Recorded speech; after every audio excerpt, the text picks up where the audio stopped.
Imagine investing every penny you have into cultivating worm poop. Tom Szaky did just that.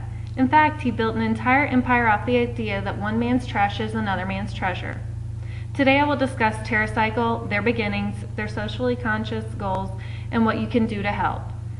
So how does it become one's mission to build an empire on worm poop?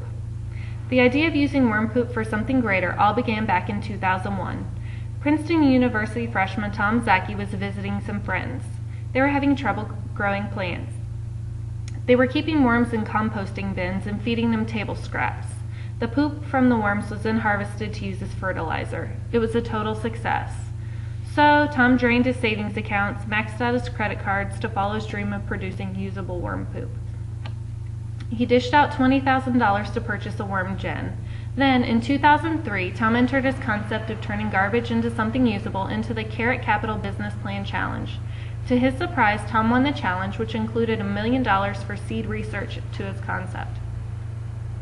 The investors wanted Tom to drop the idea of basing their operation around garbage and just focus on organic plant food. Although Tom had just $50 on the company's bank account, he declined the award and its prize money. So, Tom had decided to keep the idea of garbage and reuse as part of his core philosophy. TerraCycle moved into a facility in Trenton, New Jersey soon after. Because Trenton was the third most dangerous city in the country at the time. Because of this, the property was acquired at a low cost. The job market in the area was definitely lacking as well. By choosing Trenton for its home office, TerraCycle was creating many new jobs. Many of these jobs were for ex-convicts, people on parole, and military veterans, giving them all a second chance.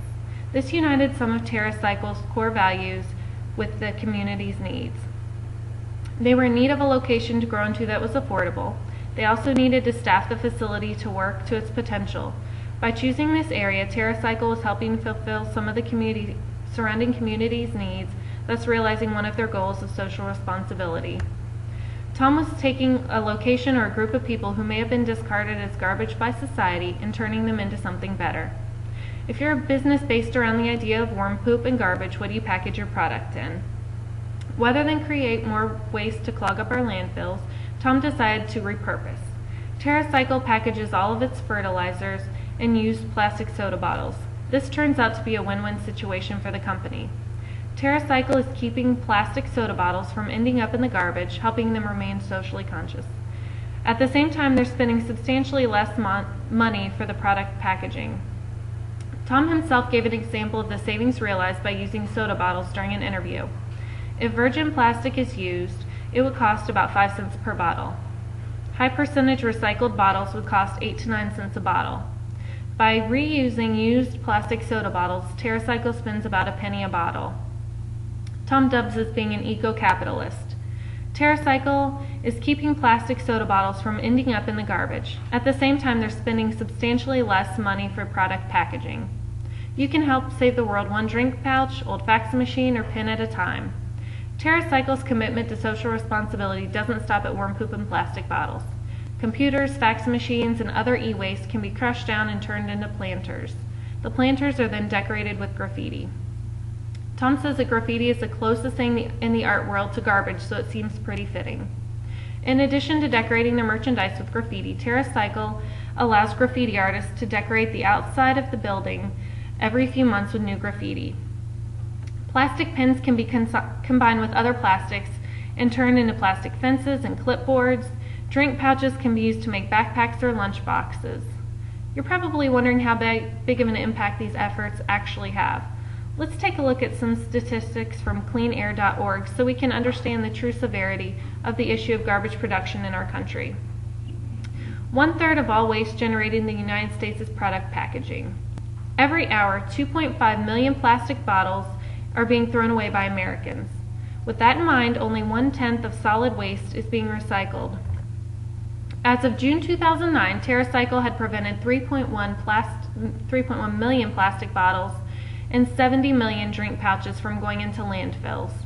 While this may not sound like a staggering amount, TerraCycle is on the front end of the push towards repurposing. Wondering how you can help TerraCycle prevent these items from ending up in your local landfill? TerraCycle formed a free collection program with schools and nonprofit organizations around the nation. The schools and organizations collect items from plastic baggies to soda bottles to diaper boxes that TerraCycle uses to package products and repurpose into new products. The groups that participate in the program are paid around 2 cents per item sent in. It's another win-win situation for TerraCycle. They're getting these items for just pennies and turning them into products they can make money off of. The schools and organizations get to make money from sending in the garbage. The same packaging would inevitably end up in the garbage at the end of the day anyways without this program. Another example of the quintessential eco-capitalist. Hopefully we can all learn something from Tom Zaki and TerraCycle and their mission to reuse and repurpose. TerraCycle is working to keep as much garbage out of our landfills as possible by recycling. With almost any product you can reuse or repurpose. We can all pitch in and make money for a school or nonprofit organization of our choice while doing it. It's totally possible to build an empire out of garbage or worm poop. Remember, one man's trash is another man's treasure.